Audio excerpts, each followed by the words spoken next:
네, 이제 오늘은 이제 저와 함께 리니어 리그레션과 아주 간단하게 로지스틱 리그레션에 대해서 이제 함께 알아볼 텐데요. 자, 그 전에 이제 지금 여기 크림스 저희 여기 홈페이지에 제가 오늘 날짜에 지금 02 선형회기와 로지스틱 회기라는 파일을 올려두었습니다. 여러분들 다운 받으셔서 거기에 이제 코드가 있어요. 당장 오늘 코드를 바로 실행해 보진 않으셔도 되지만 가지고 계시다가 오늘 배운 내용을 코드로 이렇게 구현을 하는구나 라는 걸 이제 집에 가서 한번 해보시면 되겠습니다. 네, 그리고 제가 중간중간 굉장히 빈칸을 많이 만들어 놨습니다. 여러분들과 함께 이제 정리된 내용을 수식으로 표현해 보는 그 과정들을 천천히 한번 해볼 테니까 필요한 친구들은 필기하면서 보시면 좋을 것 같습니다. 자, 일단 제가 한 1, 2분 정도 기다렸다가 이제 내용으로 넘어가도록 하겠습니다. 그 파일을 받으시면 다음과 같은 이제 파일이 보이실 텐데 제가 이렇게 회색으로 컬러된 박스에 담긴 것이 이제 코드니까 여러분들 나중에 필요하면 요 코드 카피해서 바로 그 어제 했던 파이썬 그 환경에다가 넣고 실행을 하시면 이제 원하는 그림이나 결과들을 보실 수 있겠습니다. 자, 다 되셨으면 시작을 해볼까요? 자, 오늘은 이제 리니어 리그레션, 이제 선형 회귀와 그 다음에 로지스틱 리그레션에 대해서 여러분들과 함께 이론 강의를 해보고자 합니다. 물론 지금 이론 강의 없이 그냥 코드로 돌리게 되면 뭐 한두 줄이면 끝나는 내용인데 이제 이론으로 이제 공부를 하려면 좀 꽤 그 양이 그래도 뭐 한두 줄의 그 양보다는 길 수 있습니다. 차근차근 이제 여러분들이 이것이 이제 코드 두 줄에 담겨져 있는 내용이구나라는 사실을 좀 보면서 시작을 하면 좋을 것 같습니다. 자, 일단 어제 이제 저희가 머신러닝이 다음과 같은 기술들을 가지고 있다라고 이제 학습을 했는데요.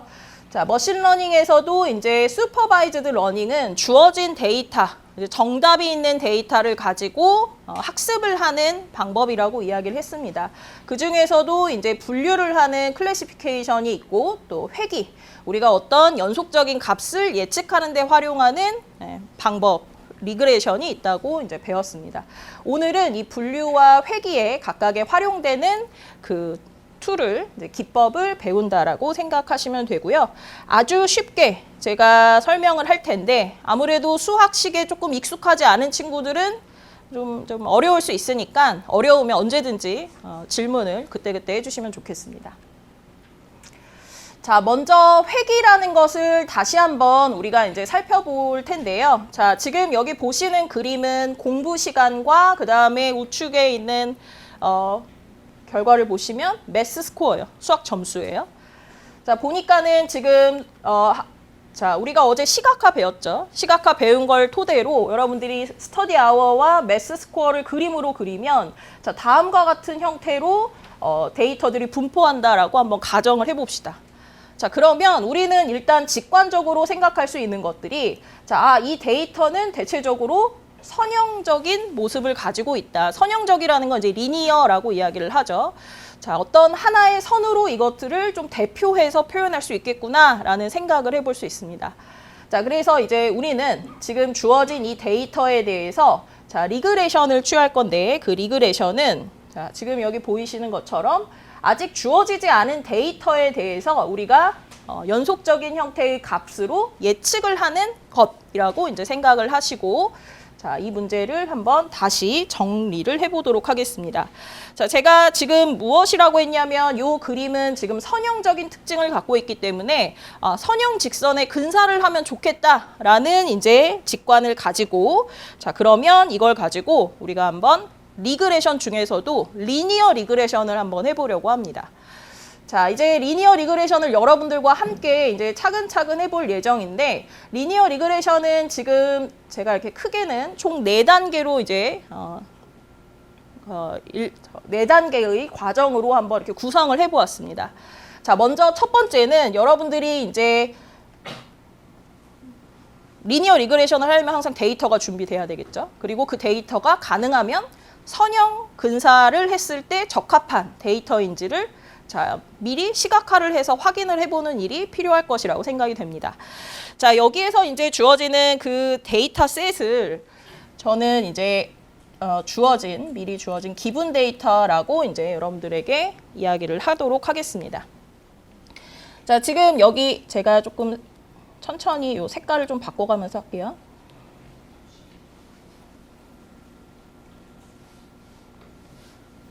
자, 여기 지금 주어진 이런 데이터들, 이런 데이터 지금 잘 보이실지 모르겠는데, 자, 이런 데이터의 이름을 이제 앞으로 x, i, 그 다음에 y, i라고 표현을 하겠습니다. 그러니까 이미의 i번째에 존재하는 그 주어진 점, 기분 데이터셋을 이제 저렇게 표현을 할 거예요. 자, 점이 몇 개인지 모르겠지만 뭐 100개라고 한다면 100개에 대해서 이제 저런 인덱싱을 해서 우리가 점들을 쭉 표현을 할 수 있다라고 이제 생각을 하시고, 자, 그러면 이제 이 데이터는 x, i와 y, i라는 이 셋으로 구성된 데이터 셋들이라고 이제 생각을 하시고요. 이걸 이제 수학적인 기호로 이렇게 집합으로 표현을 해보도록 하겠습니다. 그것들의 모임을. 자, 그리고 이 데이터셋에서 하나 확인해 볼 것이 우리가 스터디 아워를 어제 이제 이야기했던 독립변수라고 생각을 하시고요.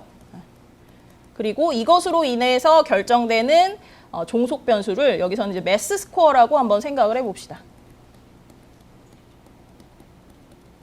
자, 제가 글씨가 조금 좋지 않지만 자, 이렇게 잘 구분은 할 수 있죠. 독립변수를 그러면 x, 종속변수를 y라는 이름으로 이제 표기를 하도록 하겠습니다.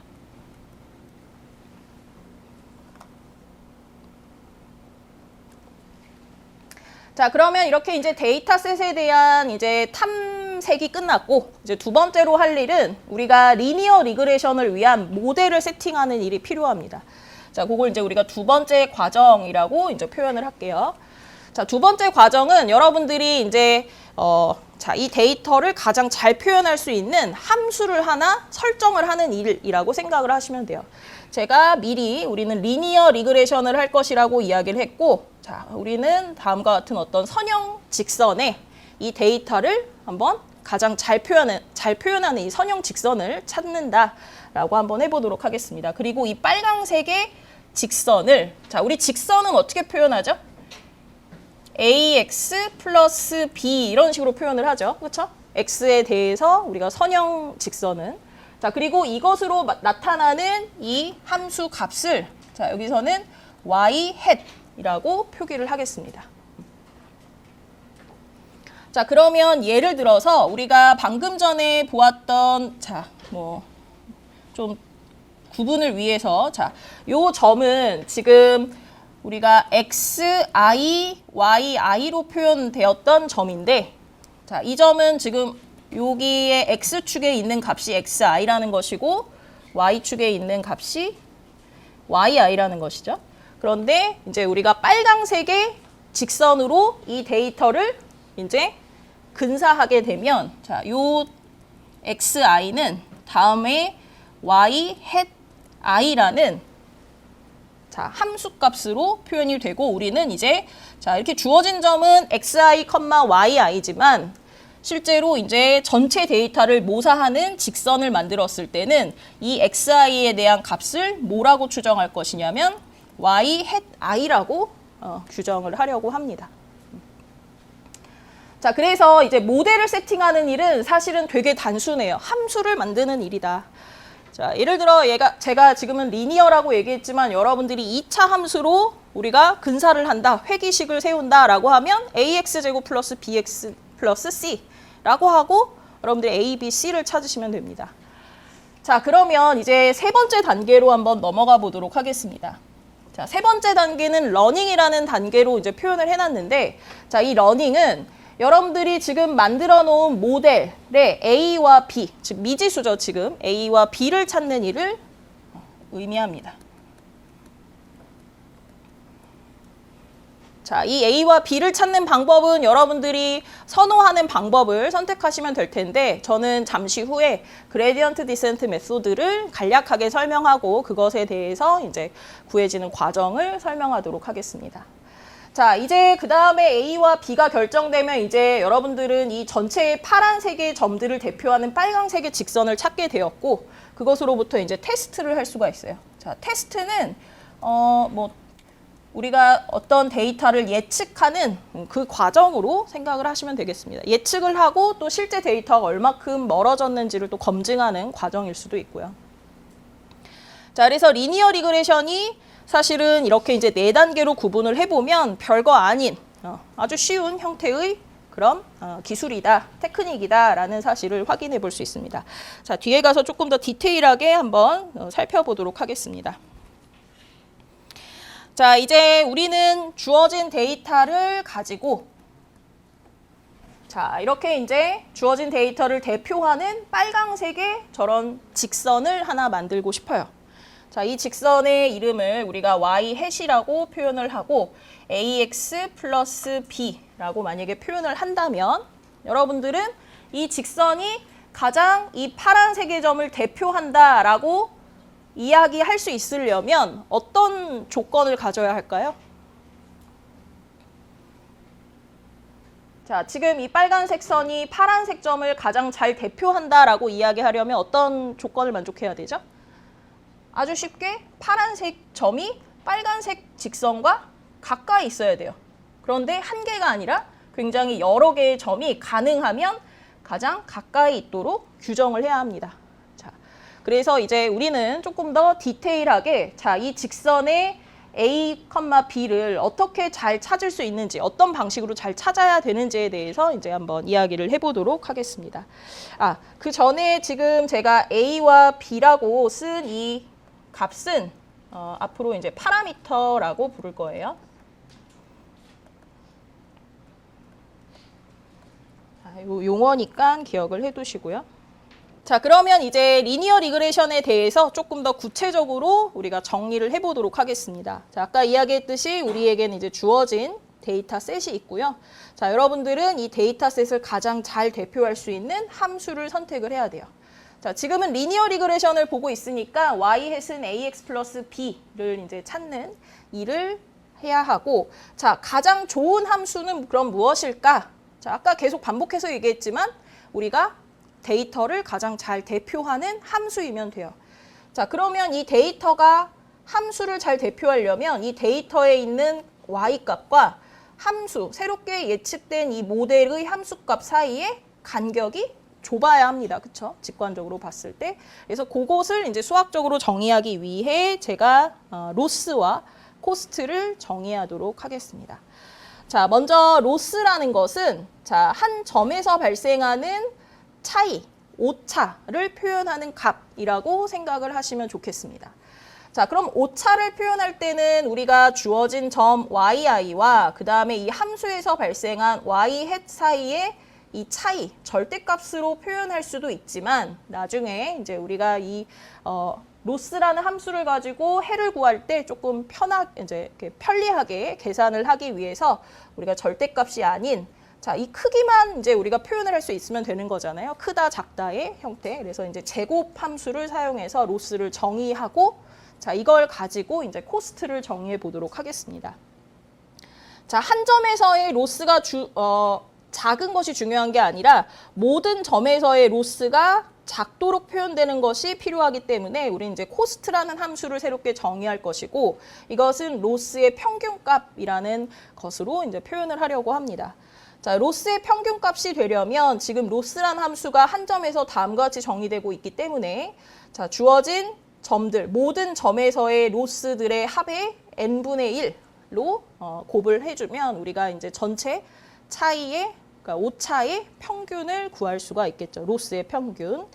자, 지금 여기 제가 정의한 이 코스트 함수는 우리가 민 스퀘어 에러라고 하는 그 표현으로도 활용을 하고 있습니다. 자, 그러면 제가 여기에서 좀 하나 예시를 들어서 코스트 함수를 한번 디테일하게 적어 보도록 하겠습니다. 자, 옆에 지금 주어진 함수는 보시면은 원점을 지나는 함수이거든요. 그러면 여러분들이 자, 이 함수를 y-hat을 어떻게 세팅할 수 있을까요? 원점을 지나는 함수니까 자, 제가 이걸 세타 x라고 한번 표현을 해볼게요. 자, 원점을 지나기 때문에 y절편이 필요가 없는 거죠. 자, 원점을 지나게 되면 이제 즉 다시 얘기해서 우리가 찾아야 되는 파라미터가 하나 줄어들게 됩니다. 자, 이렇게 이제 함수를 세팅하고 모델을 세팅하고 그것으로부터 만들 수 있는 코스트 함수를 한번 생각을 해볼 텐데, 자, 그러면 J라는 이 코스트 함수는 n분의 1에 시그마 i는 1부터 n까지 yi 마이너스 자 y 햇 대신에 즉 세타 xi가 들어간다고 보시면 돼요. 그렇죠? 네. 지금 제가 하고 싶은 일은 뭐예요? 이 j라는 함수가 가장 작아지는 세타를 찾으면 돼요. 따라서 우리는 이 j라는 함수를 어떤 파라미터에 대한 함수, 어떤 독립변수에 대한 함수로 바라보시면 되냐면 세타에 대한 함수로 바라보시면 됩니다. 그렇죠? 세타가 무엇이냐에 따라서 이것의 값들이 계속 달라질 수 있기 때문에 자, 이제 앞으로 여러분들은 이 코스트 함수는 이 모수로 즉 파라미터로 표현되는 함수이다.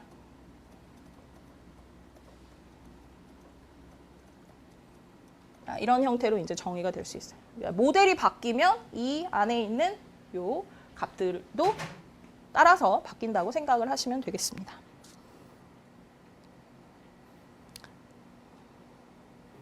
자, 그래서 뭐 예를 하나 더 들어보면 아까 이제 처음에 할 땐 ax 플러스 b라는 제가 모델로 세팅을 했었는데 이런 경우에는 자, j라는 함수가 a와 b에 대한 함수로 정의된다라고 생각을 하시면 되는 거예요.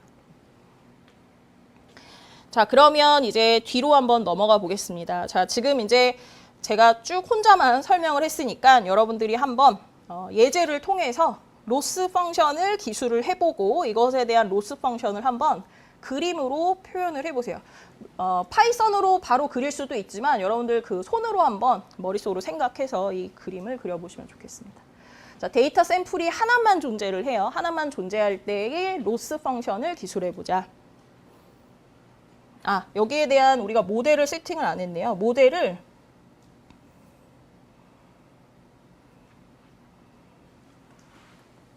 y햇을 세타 x라고 해봅시다. 네, 모수가 하나인 것이 이제 우리가 다루기 편한 형태의 함수가 되니까.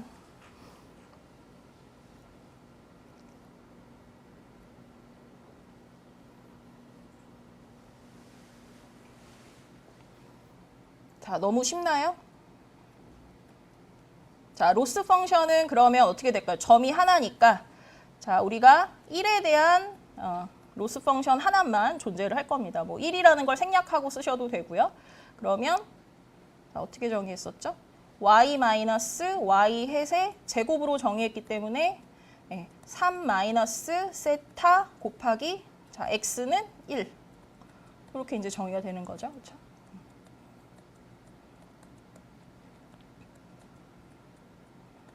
뭐 다양한 형태로 이제 지금 이 로스 함수를 이제 정의할 수 있을 텐데 뭐 이 중에 하나가 표현이 되면 여러분들 잘 기술을 하신 겁니다.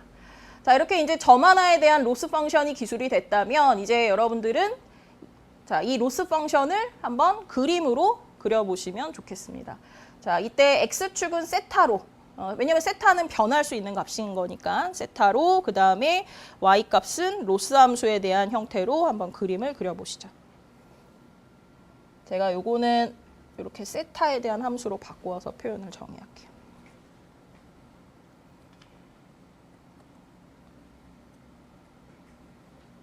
자, 우리가 x축을 세타, y축을 로스 함수라고 표현을 한다면 자, 이 함수를 이제 그림으로 그려보는 거니까 자, 이렇게 3이라는 점을 최소점으로 갖는 2차 함수 그래프 이렇게 이제 그림이 그려지는 거죠. 자, 이거 곡선이에요. 제가 펜의 감도가 좀 좋지가 않아가지고.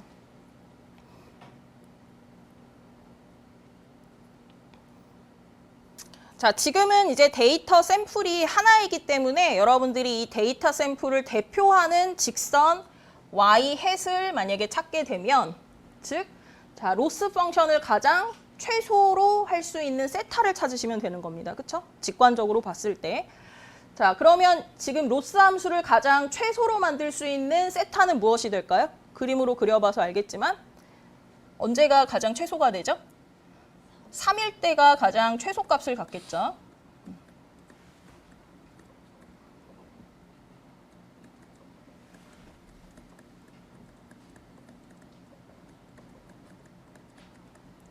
자, 그래서 이런 경우에는 우리가 데이터셋이 하나이기 때문에 이제 눈으로 바로 확인해 볼 수 있는데, 자, 대표할 수 있는 함수는 무엇을 만들면 좋다.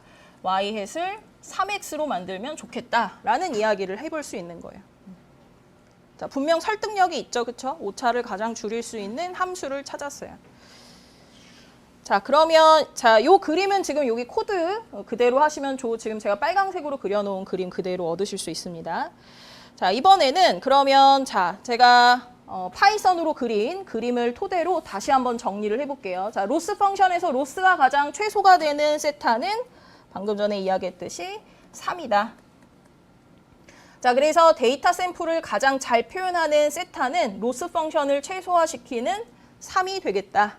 그래서 이 경우는 우리가 y햇이라는 모델을 3x로 정의하면 좋겠다라는 이야기를 할 수 있습니다.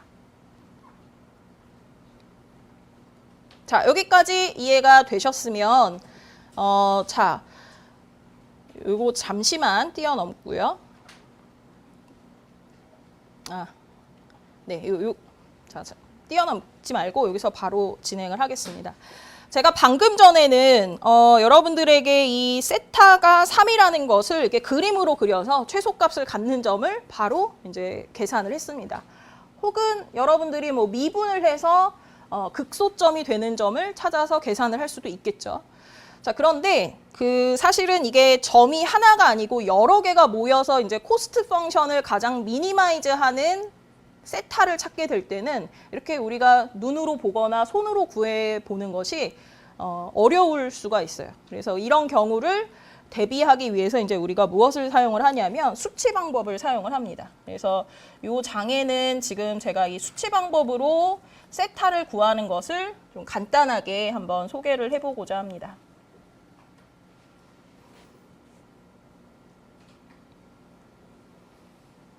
자, 즉 지금 세타가 3이라는 것을 찾아가는 수치 방법을 제가 여기서 소개를 하려고 해요. 자, 영어로 먼저 쓰면 그레디언트, 디센트 메소드라는 방법입니다.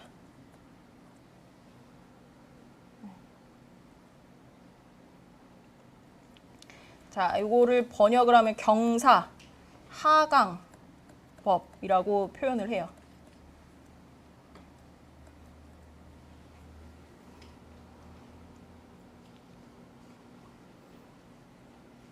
자, 아까처럼 이렇게 직관적으로 바로 찾을 수 없을 때 여러분들이 이제 활용을 하시면 되고요. 자, 어떻게 이제 사용을 하는지 한번 살펴볼 텐데, 먼저 이 알고리즘, 이 방법에 대해서 먼저 정리를 해보도록 하겠습니다. 자, 예를 들어 여러분들이 자, 요거를 이제 x1이라고 해볼게요. x1이라는 지점에서 자, 여러분들 함수 다 배우셨을 테니까 x1이라는 지점에서 접선의 기울기를 한번 찾아보겠습니다. x1이라는 지점에서의 접선의 기울기. 자, 이 접선은 이렇게 이제 표현이 될 테고, 이 접선의 기울기는 구체적으로 우리가 표현할 수는 없지만 적어도 양수라는 이야기는 해볼 수 있죠, 그렇죠? 네. 자, 그래서 우리가 f 프라임 x1의 자, 값이 0보다 크다라는 이야기를 할 수 있습니다.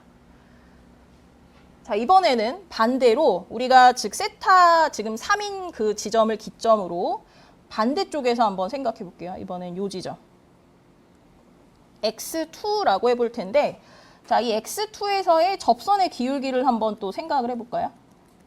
접선의 기울기는 우리가 미분계수로 계산할 수 있으니까 x2를 대입해 보면, 자, 이때는 기울기가 어떻게 돼요? 양수예요, 음수예요? 음수죠, 그렇죠?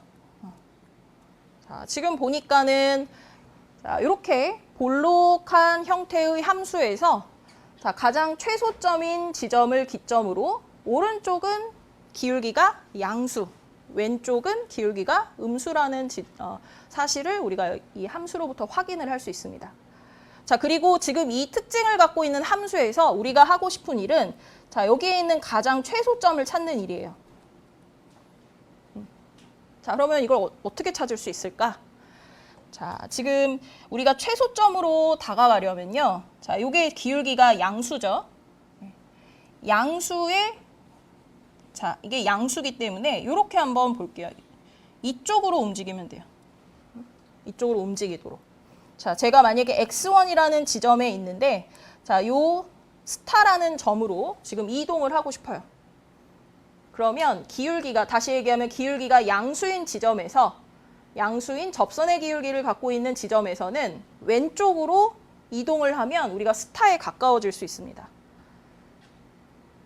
자, 반대로 이번에는 x2라는 지점에 제가 있을 때 자, 제가 요 스타라는 지점으로 이동을 하고 싶으면 오른쪽으로 이동하면 되는데 자, 이때는 다시 정리를 해보면 미분의 값이 음수인 지점에서는 우리가 오른쪽으로 이동하면 스타를 향해서 갈 수 있다는 사실을 정리해 볼 수 있어요.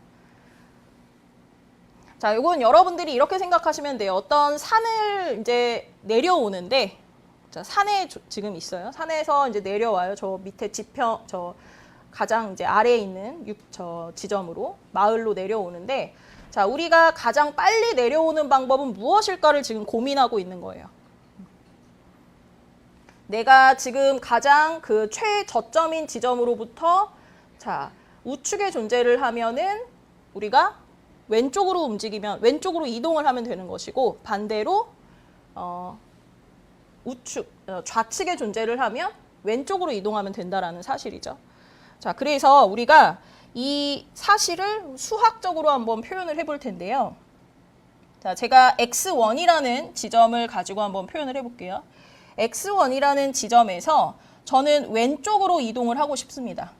이 왼쪽으로 이동할 수 있는 것은 자, 요 기울기를 사용해서 표현을 할 수 있는데 자, f 프라임 x1이 양수니까 양수에서 자, 음의 방향으로 움직이려면 여기다 마이너스를 취해주면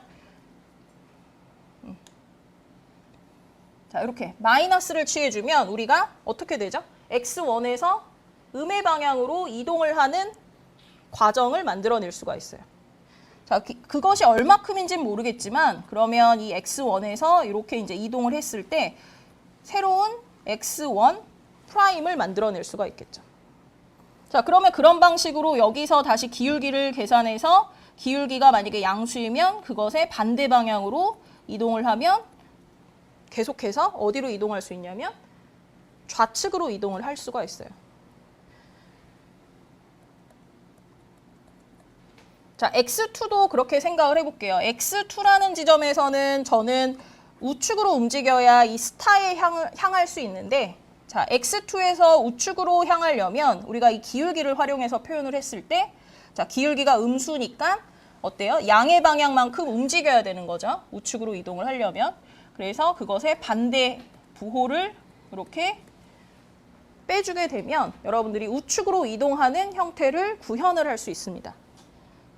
그래서 얘도 얼마큼인지는 모르겠지만 기울기의 크기만큼 우리가 x2'이라는 새로운 값으로 이제 업데이트를 하고 또 그만큼을 계속 반복적으로 시행을 하다 보면 어느 순간 저 스타에 이제 향해 있을 겁니다. 제가 좀 말이 길었는데 자, 이게 보시면 이게 좌측이나 우측이나 어때요? 동일한 과정으로 우리가 업데이트를 하면 새로운 점을 만들어내면 지속적으로 스타에 가까워지게 만들 수 있다. 그러니까 방향에 상관없이 우리가 자, 저 기울기에 마이너스를 취하게 되면 스타로 이동하는 그 과정을 구현할 수 있다는 사실을 정리해 볼 수 있습니다. 자, 그래서 이제 우리가 이 경사각광법을 정리를 해보면 경사각광법은 자, 반복적으로 수행을 하는 방법이에요. 자, 이게 이제 n번째 존재하는 점이라고 만약에 가정을 한다면 자, n번째 존재하는 점에서 그 점에 해당하는 자, 접선의 기울기, 미분계수를 찾습니다. 미분계수를 찾고 그 값으로부터 이제 새로운 지점의 값을 업데이트를 해요.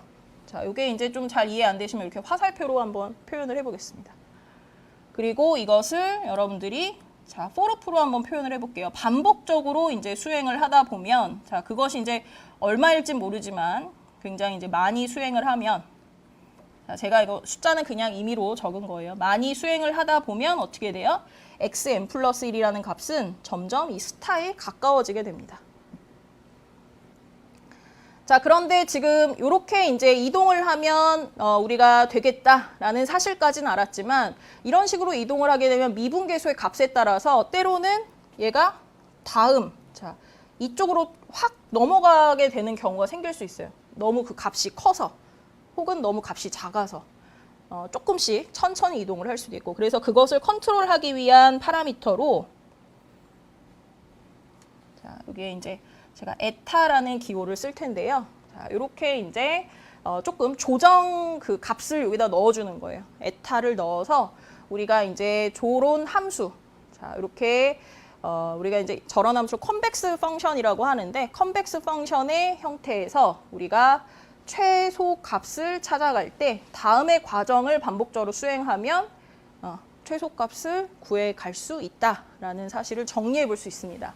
자, 이것이 이제 바로 그레디언트, 미분값을 사용해서 그 미분값이 줄어드는 방향으로 이제 경사가 하강하는 방향으로 우리가 그 값을 업데이트한다 해서 그레디언트 디센트 메소드라고 이야기를 합니다. 자, 이때 이제 에타는 굉장히 중요한 머신러닝에서 이제 굉장히 많이 사용되는 기법이기 때문에, 자, 이 에타는 이제 우리가 학습률이라는 용어를 사용해서 표현을 하는데요.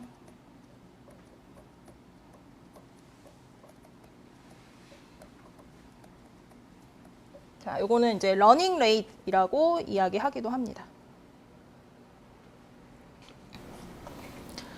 자, 그래서 이제 우리가 굉장히 단순해 보이는 2차 함수의 그 가장 최소값을 찾아가는 과정을 이렇게 이제 반복적인 방법으로 표현하는, 수치 방법으로 표현하는 방법에 대해서 정리를 해 보았고, 자, 요것이 이제 그레디언트 디센트 메소드고, 요 횟수는 여러분들이 이제 알맞게 설정을 하시면 됩니다. 뭐 포르프가 아니라 와일 루프를 써서 그 오차가 최소로 이제 여러분들이 생각하는 그 범위 안에 들어오면 이제 멈추셔도 되고요.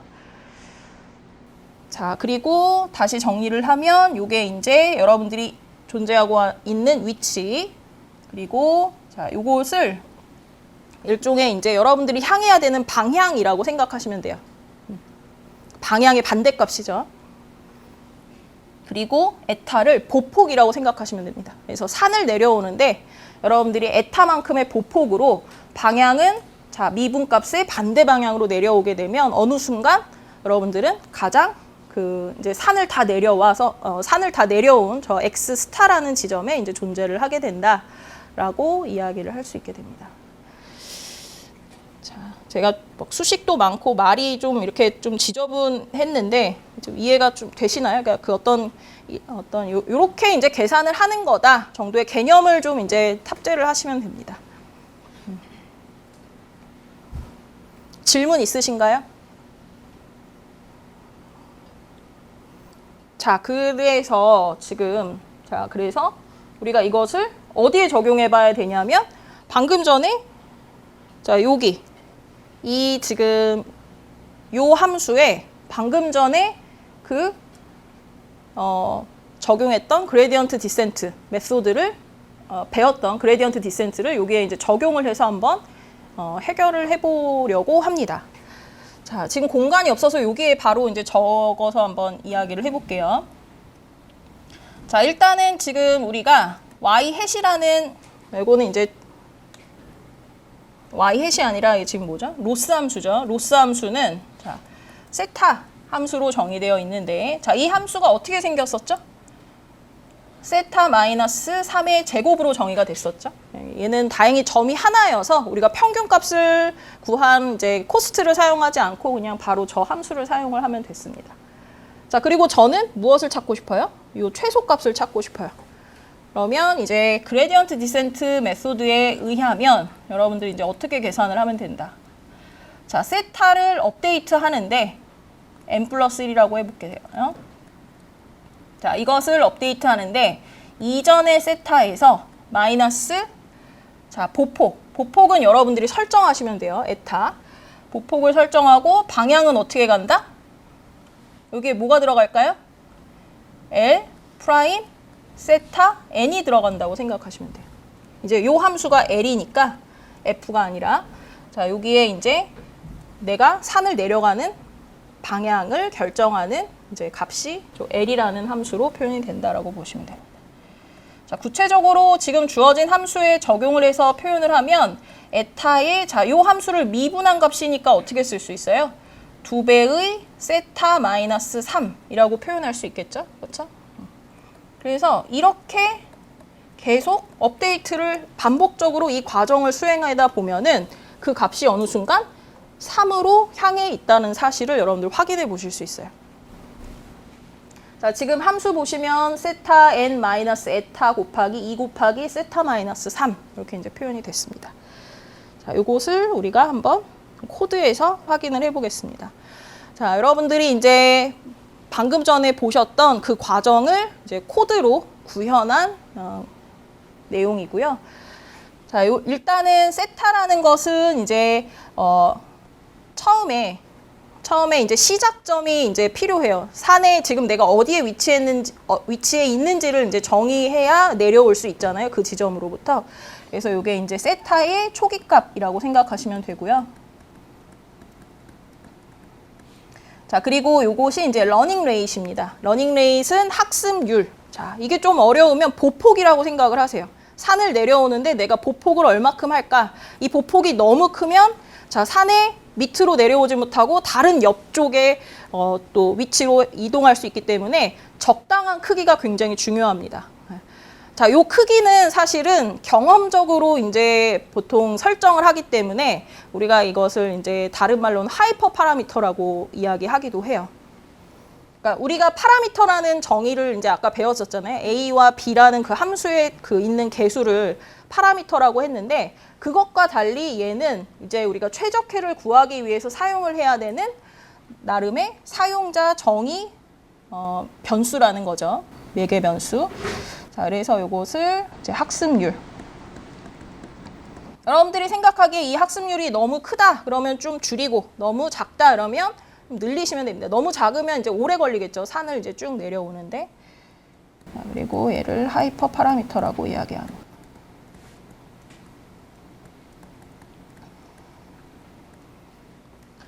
자, 그리고 이제 이터레이션은 제가 그냥 임의로 500이라고 설정을 해놨습니다. 이것도 여러분들이 알아서 조정을 하시면 돼요. 자, 이제 어제 여러분들 뭐 리스트 배우셨겠지만 이제 세타나 로스라는 값들을 담아줄 리스트들을 이제 저렇게 설정을 빈 공간으로 이제 리스트 형태로 설정을 해놨고요. 리스트를 설정해 놓으면 좋은 점은 이제 우리가 값을 계속 이렇게 뒤에다 붙여 넣을 수 있다는 장점이 있죠. 자, 그렇게 설정을 하고 이제 반복적으로 이제 이 그레디언트 디센트를 수행해서 세타를 이제 찾으려고 합니다. 즉 산 위에서 이제 쭉 이제 내려오는 과정을 표현을 하려고 해요. 자, 우리가 모델은 방금 전에 세타 x로 설정을 했기 때문에 저 predict이라는 함수가 세타 곱하기 x1이라고 이제 표현이 되고요. 여기에 지금 x1이 정의되어 있지 않은데 아마 x1이 없어서 오류가 날 수 있어요. x1은 1, 그리고 y1은 3이라고 이제 여기 정의를 해서 코드를 돌려주시면 됩니다. 자, 요게 이제 프리딕 모델이고 그 다음에 로스는 y1에서 이 프리딕이라는 함수를 빼서 제곱을 취한 것으로 이제 이 로스를 정의한다. 자, 그리고 이제 어떻게 값이 변하는지를 보려고 이 th 리스트나 로스 리스트의 조 값들을 이제 추가를 해 놓았어요. 자, 이제 요게 바로 그레디언트 디센트를 이용해서 구하는 과정이 되겠죠. 자, 보시면 자, th 기본 지금 주어진 이 0.1이라는 th에다가 2배의 x1 곱하기 러닝 레이트 곱하기 자, y1 마이너스 predict을 이제 취하게 됩니다.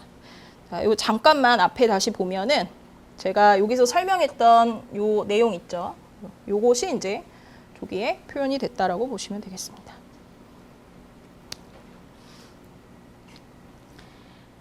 자, 요거 다만 부호가 지금 요거는 predict 마이너스 y1이 아니라서 앞에 플러스로 이제 표현이 되어 있는 상황이에요. 자, 그래서 요걸 반복적으로 수행을 하고 이제 그림을 그려 보시면 자, 여러분들이 다음의 결과를 얻으실 수 있습니다. 자, 물론 한 번에 구할 수도 있는데 지금은 이제 이렇게 반복적으로 한번 계산을 해보고 있어요. 자, 위쪽에 있는 상단의 그래프는 세타의 변화입니다. 우리가 몇 번, 이터레이션을 500번 설정해 놓았는데 이터레이션을 할 때마다 세타가 어떻게 변해가고 있는지를 보고 있어요. 자, 그런데 우리 아까 그냥 손으로 계산했을 때 세타가 3이면 최적이겠다라는 이야기를 했는데 얘도 실제로 수치적으로 반복적으로 풀다 보면 3에 가까워지는 걸 볼 수 있습니다. 그러니까 500번까지 수행할 필요 없죠. 한 뭐 300번, 400번에서 끝나면 되겠네요. 그렇죠? 이 과정을. 자, 그리고 그때의 로스를 동시에 비교를 해보았는데 로스는 점점 어때요? 네, 줄어들면서 0에 가까워지고 있습니다. 로스가 0에 가까워지는 것이 가장 최적이죠.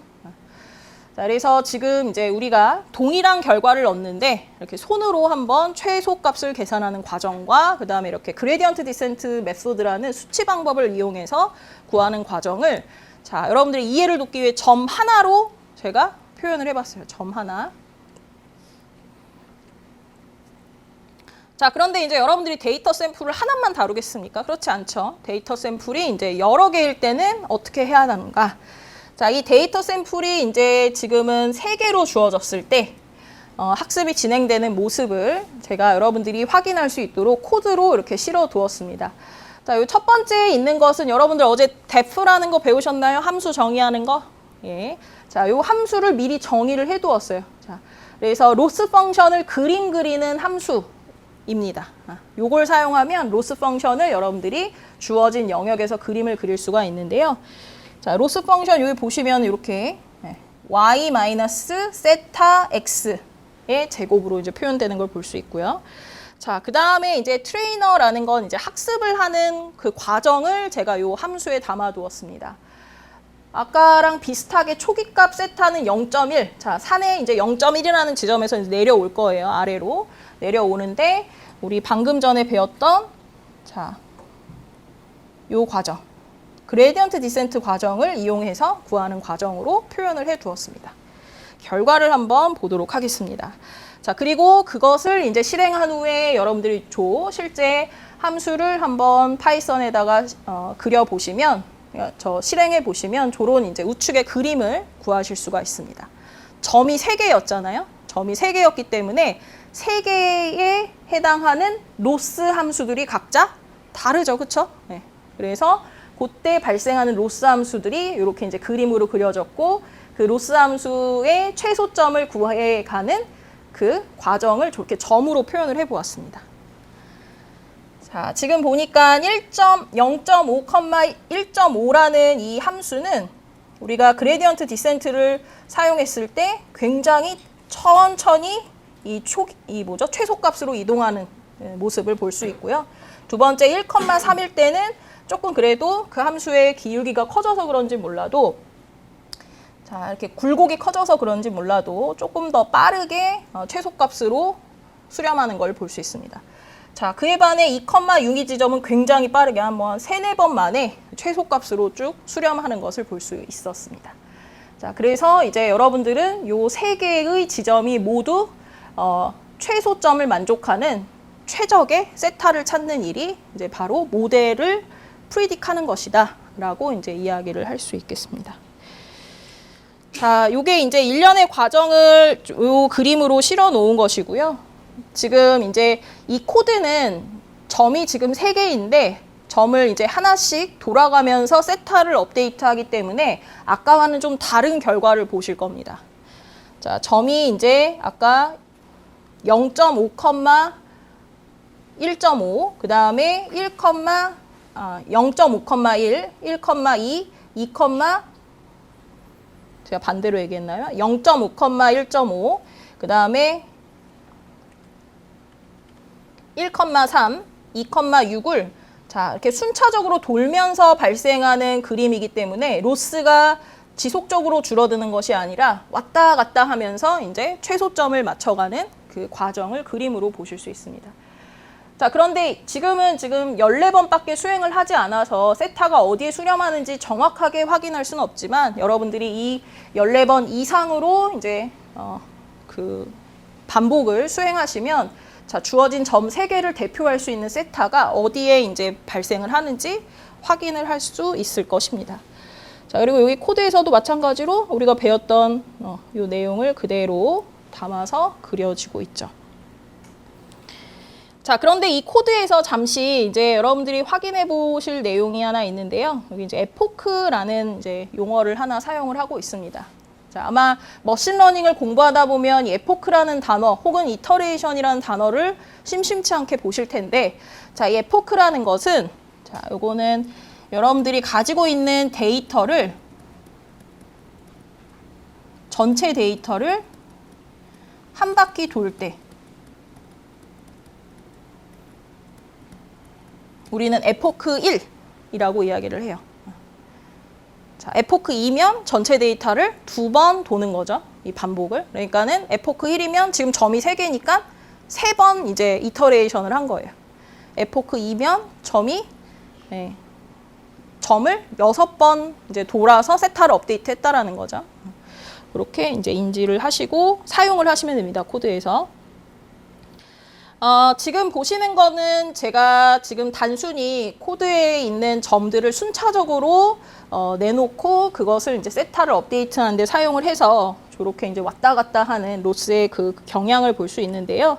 만약에 여러분들이 그렇지 않고 데이터를 자, 랜덤하게 뽑아서 사용을 한다면, 자, 앞에서와 그 차이점은 요겁니다. 주어진 데이터를 랜덤하게 이제 셔플링해서, 자, 데이터를 3개를 다 사용해서 세타를 업데이트 하긴 하는데, 시작하기 전에 저 바구니에다가 데이터 3개를 넣고 한번 흔든 다음에 거기에서 이제 3개를 뽑아서 수행하는 과정이라고 보시면 돼요. 앞에와 다른 점이.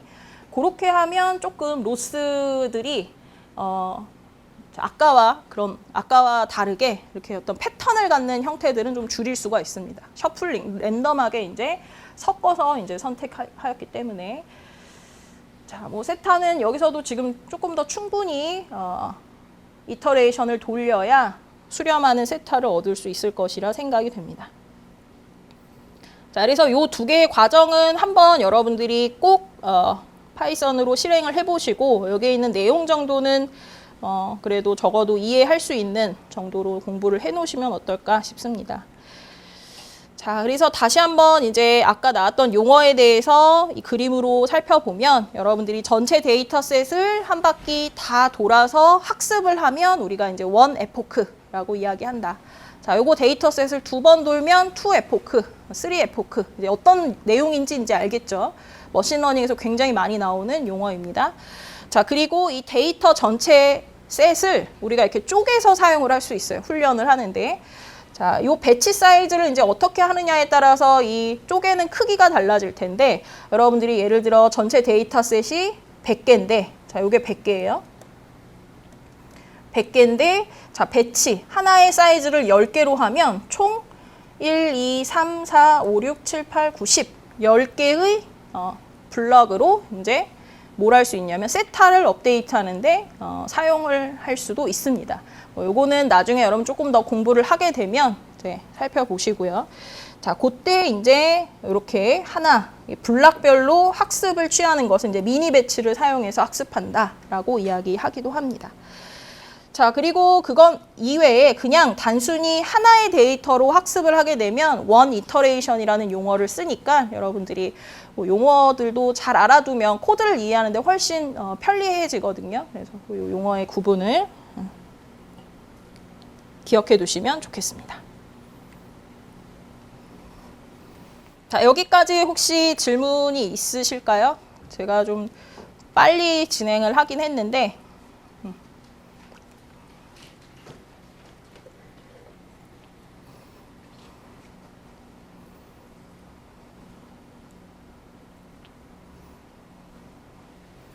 자, 없으신가요? 네. 자, 이제 그러면은 방금 전에 배웠던 그런 회귀. 자, 뭐 지금 이제 선형 회귀에 대해서 배웠는데 선형 회귀는 여러분들이 주어진 데이터를 가지고 어떤 이제 새로운 값을 예측하는데 사용하는 기법이다라고 생각을 하시고 이 기법을 이제 활용을 하시면 되겠습니다. 자, 이제 두 번째로는 로지스틱 회귀 분석에 대해서 배워볼 텐데요. 자, 어제 로지스틱 회귀 분석 어제는 아니고 이제 어제 제가 무슨 이야기를 했었냐면 머신러닝에서 이제 슈퍼바이즈드 러닝 지도 학습에서 크게 두 가지가 있다고 했어요. 하나는 회귀와 하나는 뭐였었죠? 분류였었죠. 네, 분류. 분류는 어떻게 하는 것이 분류였죠? 명목형 데이터들을 종속 변수가 명목형 데이터일 때, 그러니까 이름으로 표현된 데이터일 때 우리가 그것들을 분류하면 그것들을 이제 가지고 그것들을 가지고 이제 분석을 하면 이제 우리는 그것을 분류라는 기법으로 이제 이야기를 했는데요. 자, 지금 로지스틱 회귀 분석은 여러분들이 다음과 같은 상황을 생각하시면 돼요. 이제 뭐 독립 변수가 무엇인지는 모르겠어요. 하지만 종속 변수가 저렇게 이제 사망 생존, 아니면 실패 성공, 혹은 불합격 합격 이렇게 이제 지금 이제 제가 여러분들에게 조금 이해를 돕기 위해서 두 가지의 상황으로만 이제 결론이 나는 것들을 이제 이야기를 예를 들어서 하고 있습니다. 그래서 저런 상황에 이제 사용할 수 있는 분석 기법이다라고 생각을 하시면 되겠습니다. 자, 지금 여러분들과 저에게 지금 데이터가 이렇게 주어져 있는데요. 자, 두 개 모두 동일한 데이터입니다. 자, 빨강색 데이터든 지금 0이라는 값을 갖고 있고요. X값이 무엇인가에 따라서. 그리고 파란색 점들은 X값에 따라서 1이라는 값을 갖고 있는 그런 데이터입니다. 자, 뭐 이거는 어떻게 보면은 X를 여러분들이 이해하기 쉽도록 공부 시간이라고 생각을 하고 이것을 불합격, 합격이라고 한번 생각을 해보죠. 그러면 훨씬 더 이해가 쉽겠죠. 자, 이런 데이터에 만약에 여러분들이 리니어 리그레션, 방금 전에 배웠던 리니어 리그레션을 사용한다면 올바른 분석 기법일까요?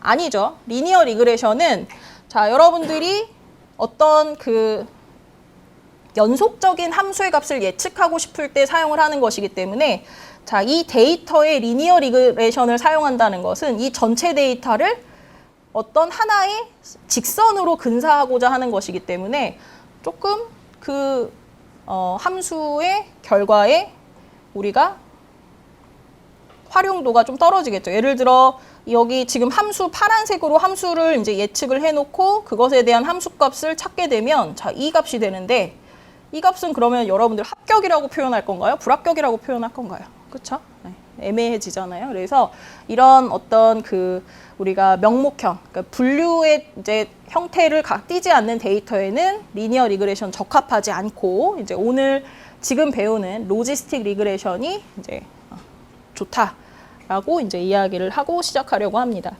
자, 먼저 로지스틱 리그레션을 지금 주어진 데이터 위에다가 한번 제가 함수로 그려볼 텐데 여러분들도 그려보세요. 자, 이 데이터를 가장 잘 대표할 수 있는 함수를 그려볼 거예요. 직선이 아니라 곡선이어도 좋거든요. 어떻게 표현하면 좋을까요? 자, 일단은 요거는 동일한 함수값을 가지면 좋겠고 얘도 동일한 함수값을 가지면 좋겠어요.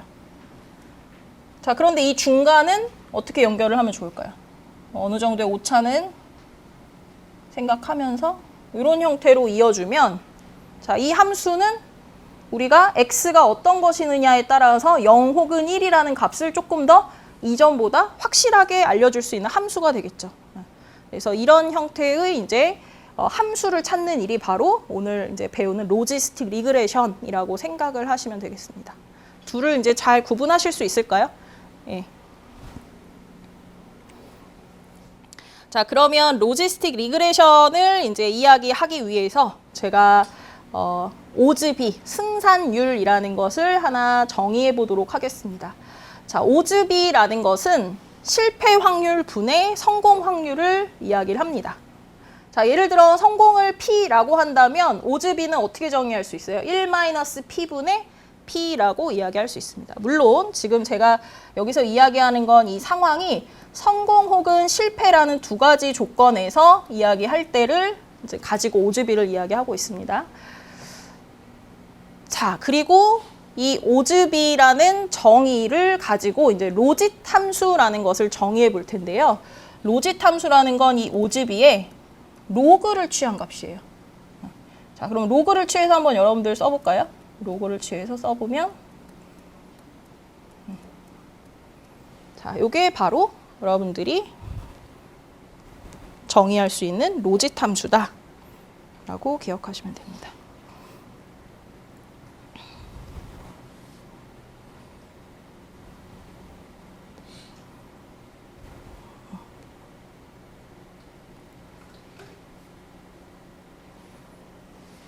자, 우리가 이것을 그러면 z라는 값으로 두고 자, 그러면 이것을 p에 대해서 한번 정리를 해보도록 하겠습니다. 자, 지금 이렇게 로짓 함수를 정의를 이제 z라는 함수로 했는데요. 자, 이 z라는 이 함수를 p에 대해서 정리를 한번 지금 해보시길 바라겠습니다.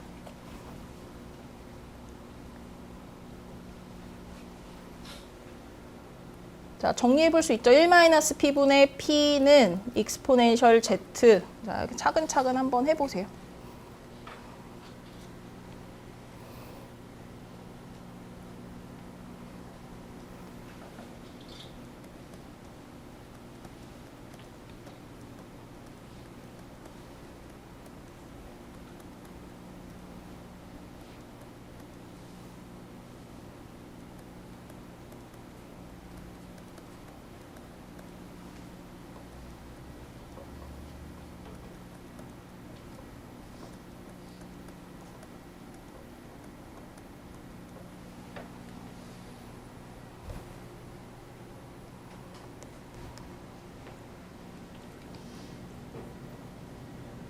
자, 정리하셨나요? 네, 정리하셨죠? 자, 정리하면 이제 저렇게 p는 1 플러스 익스포넨셜 z분의 익스포넨셜 z라는 형태의 함수로 표현이 되는데요. 뭐 이렇게 표현한 친구도 있을 거고 또는 분모와 분자의 익스포넨셜 z를 모두 나누어서 1 플러스 익스포넨셜 마이너스 z분의 1이라고 표현한 친구도 있을 거예요. 네. 자, 이 함수를 그림으로 그리면 바로 위에 있는 형태의 그림이 됩니다. 자, 그러니까 여러분들 제가 아까 성공 혹은 실패의 데이터를 저런 곡선으로 이으면 좀 좋겠다라고 이야기를 했는데 그 곡선이 어떤 모습을 띠고 있냐면 이런 함수로 표현될 때 저 곡선을 만들 수 있다라는 사실을 이제 우리가 확인을 해볼 수 있죠. 자, 그래서 바로 지금 여러분들이 구해 놓은 즉 오즈비의 로그를 취해서 P라는 확률로 이제 정리된 이 함수를 우리는 바로 로지스틱 회귀 함수라고 이야기합니다. 자, 그래서 로지스틱 함수는 방금 전에 보셨던 지금 여러분들 P라고 정리했던 함수 있죠? 아까 여기 지금 P라고 정리됐던 함수가 요 아래에 적혀 있습니다. 자, 바로 여기 지금 제가 요거 그림으로 그리는 공식을 써놨으니까 한번 실제로 그림 그려보시면 돼요. 자, 그래서 0을 기준으로 지금 좌측은 0, 우측은 1의 값으로 수렴하는 형태의 함수를 이제 그려볼 수 있고요. 하나 조금 그냥 참고로 이야기하자면 이렇게 이제 어떤 유한한 구간 사이에 한정된 값을 갖는 함수 그리고 계속 양의 기울기를 가지면서 단조 증가하는 형태의 함수를 우리는 대표적으로 시그모이드 함수라고 이야기합니다. 그 시그모이드 함수 중에 이제 하나가 여러분들이 지금 보고 계신 로지스틱 함수라고 보시면 되겠습니다. 자, 그러면 이제 이 함수를 어떻게 찾느냐가 중요하죠. 자, 이 함수는 이제 어떻게 찾으시냐면, 자, 요건 이제 뒤에 가서 여기 뒤에 이제 어제 알려주셨던 장 박사님께서 다시 이제 이야기를 해주시겠지만, 여기다가 바로 설명을 할게요. 자, 여러분들이 이제 이 함수, 로지스틱 회귀 분석을 찾는 일은 자, 요 함수를 이제 선형 형태의 어떤 조합으로 자, A와 B를 찾는 일을 이제 한다라고 보시면 될 것 같아요. 그래서 선형 함수와 다른 점은 선형 함수는 주어진 데이터가 AX 플러스 B를 만족하는 최적의 어떤 함수를 찾는 일이라면 요거는 이제 우리 로짓 함수를 이제 저런 선형 형태의 함수로 근사하는 과정이다라고 보시면 되겠습니다. 요것에 대해서는 조금 디테일하게 이제 이따가 실제 예제로 확인을 해보실 테니까 뭘 가지고 차근차근 다시 살펴보시면 좋겠습니다. 네, 여기까지 혹시 질문 있으실까요?